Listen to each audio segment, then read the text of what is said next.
बिस्मिल्लाहिर्रहमानिर्रहीम। मैं सैफुर रहमान अपने यूट्यूब चैनल में आप लोगों से मुखातिब हूँ। उम्मीद है आप सब लोग खैरियत से होंगे और पाकिस्तान की खैरियत, सालमियत और ख़ुद मुख्तारी के लिए दुआ गो रहें। इस चैनल को सब्सक्राइब करें और लाइक ज़रूर कीजिए और ये भी ज़रूर अपनी राय का इजहार भी ज़रूर दीजिए, क्योंकि इससे हमें अपनी गलतियों का पता चलता है और उस गलतियों को कम करने की हम कोशिश करते हैं। आज बहुत बड़ी प्रेस कॉन्फ्रेंस हुई DGISVR ने की तरफ से, और ये भी मैंने आप लोगों को इस प्रेस कॉन्फ्रेंस के बारे में बताया भी था। तो इस प्रेस कॉन्फ्रेंस में बहुत लंबी प्रेस कॉन्फ्रेंस थी, तो उसमें कुछ सवालात हुए और जो ख़ास सवालात है वो आप लोगों के सामने मैं पेश करना चाहता हूँ, और जो सवालात के जवाबात मिले वो भी आप लोगों के सामने पेश करता हूँ।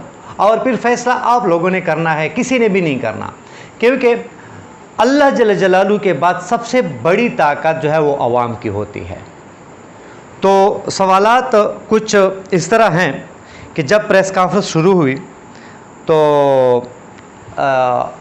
DGISVR ने यही बताया कि हमने अपने अंदर जो है 9 मई के वाक़यात के बाद कुछ बड़े बड़े ओहदेदारों को सज़ाएँ भी दी और एहतसाब भी किया, और ये भी बताया कि जो 102 सबसे कुछ ज़्यादा लोगों का बताया, वो जब अभी हमारे पास जो मिलिट्री कोर्ट्स में उसका ट्रायल जो हो रहा है वो असल में हमें सिविल कोर्ट्स ने ये लोग दिए हैं, वहाँ हमने सबूत पेश किए और सबूत की बिना पर ये लोग हमारे हवाले किए गए। ये भी बताया कि अभी सुप्रीम कोर्ट में इसका केस जारी है, देखते हैं शायद कल उसका फ़ैसला आना है, किस किस्म का फ़ैसला है।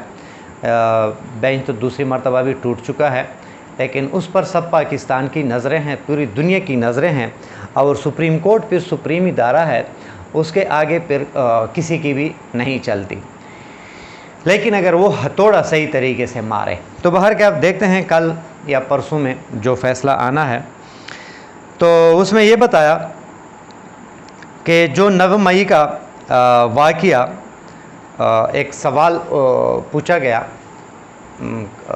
सामने जो सहाफ़ी हज़रात थे, उसमें सबसे पहले जो एक मेरे जहन में जो सवाल था वो ये था कि 9 मई का जो वाक़या है उसमें इल्ज़ाम ये लगता है कि ये PDM और इस्टेब्लिशमेंट का सोचा समझे मंसूबे के तहत ये सब कुछ हुआ है, प्री प्लान तरीका था, और लोग इतनी दूर से, मतलब है इस किस्म के सवाल कि वहाँ गए और कोई रोक टोक वाला इस किस्म का नहीं था, ताकि PTI पर पाबंदी लग जाए और इमरान खान को साइड पर किया जाए, और इस काम के बग़ैर ये नामुमकिन था।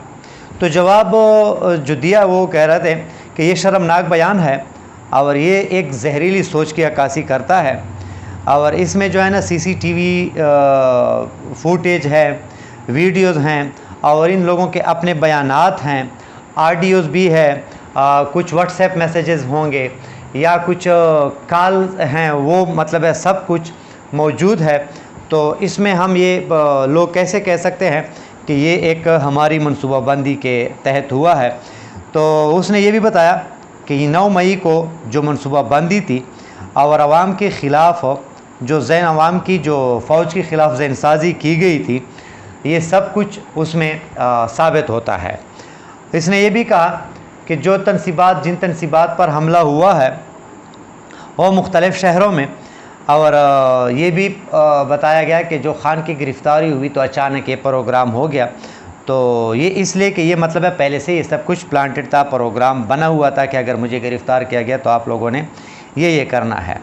तो हम कैसे अपनी जो हमारे जो नौजवान हैं उन्होंने शहादतें दी, उन्होंने गोलियां खाई हैं, उसकी याददाश्त और उसकी कब्रों को कि हम बेहुरमती कैसे करेंगे।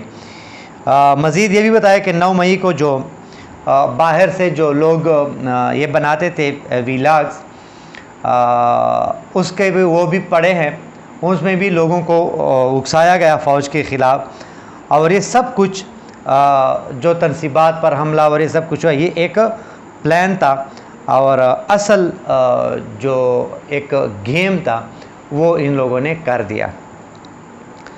तो बहर क्या इसमें एक सवाल ये भी हुआ कि जो 9 मई को आपकी जो सिक्योरिटी जो थी वो किधर थी, क्योंकि ऐसे तनसीबात पर बहुत ही अच्छा सवाल है।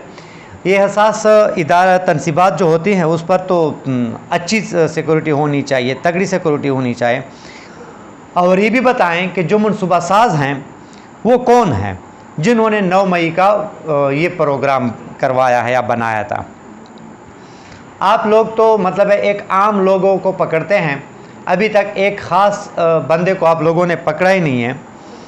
और ये भी बताएं कि जो प्रेस कॉन्फ्रेंस करते हैं उसको आप छोड़ देते हैं, ये किस किस्म का, मतलब इसका मकसद क्या है। वो पाक हो जाते हैं, साफ़ हो जाते हैं।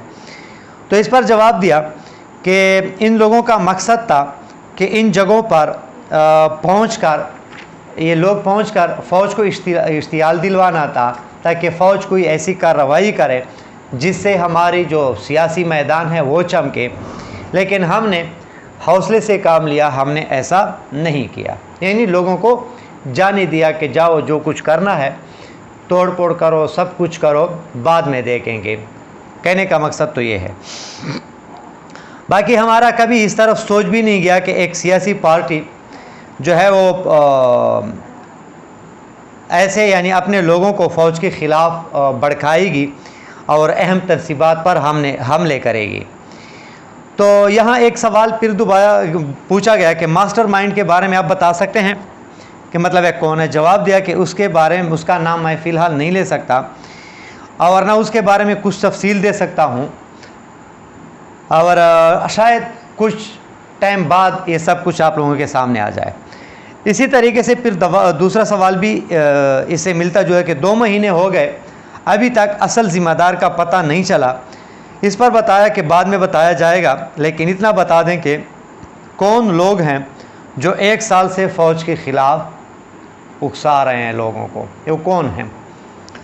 और जब तक उनको कैफ़र किरदार तक नहीं पहुंचाएंगे तब तक हम किसी को छोड़ेंगे नहीं। असल मास्टरमाइंड को सामने नहीं लाएंगे तब तक इन लोगों को नहीं छोड़ेंगे। और 9 मई इस बात का मुंतज़िर रहेगा। इससे ये वाज़े हो गया कि 9 मई को जो इसने बात की DGISPR ने कि जो 9 मई को वाक़ियात हो चुके हैं उसको कैफ़र किरदार तक पहुंचाना है, अंजाम तक पहुंचाना है। तो फिर सवाल हुआ कि क्या PTI और इस्टेब्लिशमेंट में बहुत ही जो हर पाकिस्तानी की एक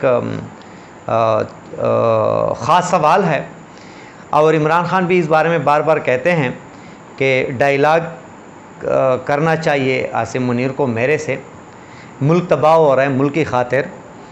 तो PTI और इस्टेब्लिशमेंट में मुज़ाकरात हो सकते हैं।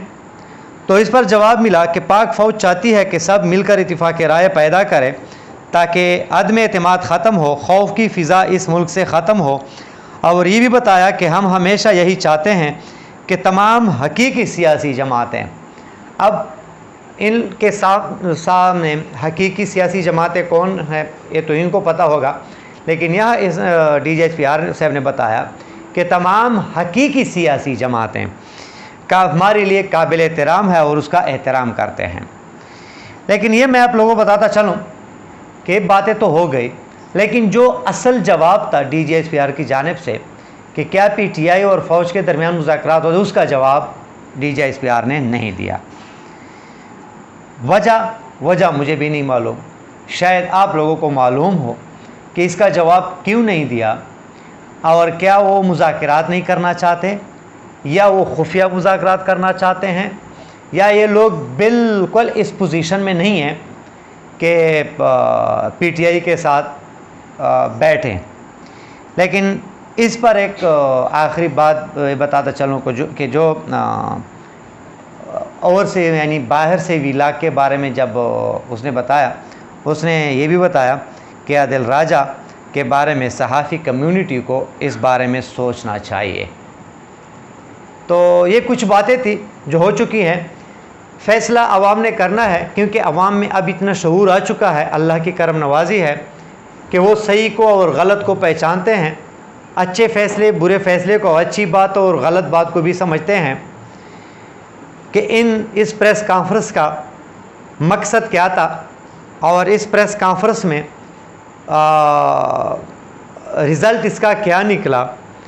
हालांकि लोगों का कुछ और ख्याल था कि एक बड़ी प्रेस कॉन्फ्रेंस होने वाली है, एक तो मोदी ने कुछ गलत बात की थी पाकिस्तान बारे में, उसके जवाब के बारे में भी लोगों का वो था कि उसको जवाब दिया जाएगा, लेकिन मेरे ख्याल में उस तरफ ध्यान नहीं गया। तो बाहर क्या सारा ध्यान पाकिस्तान पर रहा, पाकिस्तान के अंदर मामलात पर रहा। तो ये भी बेहतर है कि सियासी से काम आ जाए, मुआशी से काम आ जाए और मामलात ठीक की तरफ जाएं।